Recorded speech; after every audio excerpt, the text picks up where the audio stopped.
Here we go again, huh? Here we go again. Here we go again. I went through it last year with you, G. I went through it last year with you, and I told you all off season, a team make a move, and we forget that Dak Prescott is clearly the best quarterback in the NFC East. It blows my mind to think that A.J. Brown coming over to Philly with all of the questions about who Jalen Hurts will be going forward, somehow Philly becomes the favorite in the division. Now, could they win it? Absolutely they could. But that's all predicated on Jalen Hurts' development. You can have all the receivers in the world you want. You better get them the ball at a high clip. I think Jalen will progress. I think he'll be good. But Dak Prescott still got CeeDee Lamb and Michael Gallup. So your point, and I agree with it, is that Jalen Hurts' ceiling is probably still not Dak Prescott. I get that. But the question, Marcus, is can he be good enough with this array of talent around him? The running back is good. The tight end is good. The receivers are now elite. They've made some moves on the offensive line. Can he be good enough to put this team over the top in the division? Gee, I think that's the question everybody has. Honestly, like if you think about the move for A.J. Brown, Devontae being drafted last year, Jalen Hurts is in the year like Tua Tagovailoa. I think both of those guys are in almost identical years when you start talking about what their teams or what their respective organizations have done in order to set them up for success. There is no better way to set your quarterback up for success than to go get a guy like A.J. Brown, who you don't have to throw the ball 50 yards down the field every time for him to have success or for it to look like it has success. Mm-hmm. But back to the question at hand, right? Jalen Hurts, we know, is in a year where he's going to have to prove it. But everybody forgets about defense. Who was the best defense in the NFC East last year, G?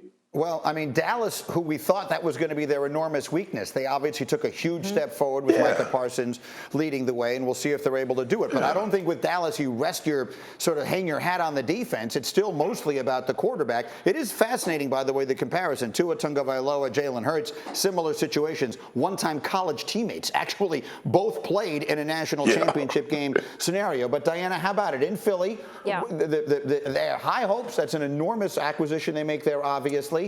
Eagles right now the team in the NFC East? I appreciate General Orlovsky's simple statements. You know, this is the same guy who eats his chicken plain, nothing on it, right? And I think this take is simple because he's just reacting. Marcus, I don't mean to pile on your guy there, but, you know, I think this is seeing an A.J. Brown name, seeing a 24-year-old receiver who hasn't even hit his prime and think, oh, my gosh, this offense is going to be electric.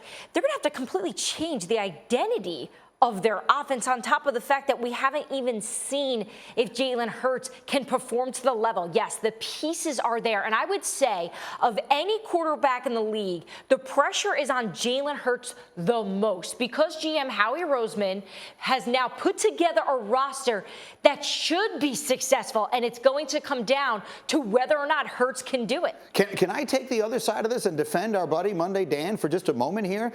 And Mike Tannenbaum, is there a better 1-2 punch in the NFL right now when you consider how different they are, how different their skill sets are than A.J. Brown, the enormous physical presence that he is, and then Devontae Smith, the small and quick and dynamic player? I mean, that's an elite pair of receivers. It's not just good. They're not just good. They may be the best combination in the league, plus they can run it, plus they've got the tight end. I would argue Jalen Hurts doesn't have to be anything but average, and I think he is capable of being average. And while that may be true, I agree 1,000% with Swagoo, which is Jalen Hurts can't get the ball down the field. As Hembo pointed out, 48% of his throws went beyond the sticks. That was 23rd in the league. So, Greeny, they could have a track team out there, but if he can't get the ball down the field consistently, it won't matter. Well, to quote my friend J.J. Redick, that's because he was throwing it to plumbers and firemen. He's got much better receivers. But see, no. This is Marcus? what Mike T and Diana, this is what G and Dan is going to do until the season comes.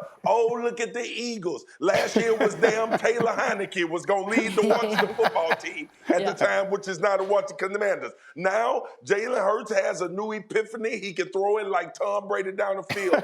They want to go. They want it so bad. They want the Cowboys to lose so bad that people are doing things we've never seen them done. Never seen them do. They gonna do it this year. I'm sick of it. I'm not gonna fall in the trap. This is my last time getting emotional about it. Dak Prescott, best quarterback in the NFC East. That's the favorite right now. Amen. I agree. The first thing Marcus said that was wrong in this entire conversation is that it's the last time he's going to get emotional about it. I'm going to make you emotional about it from now on. Thank you for watching ESPN on YouTube. For live streaming sports and premium content, subscribe to ESPN+.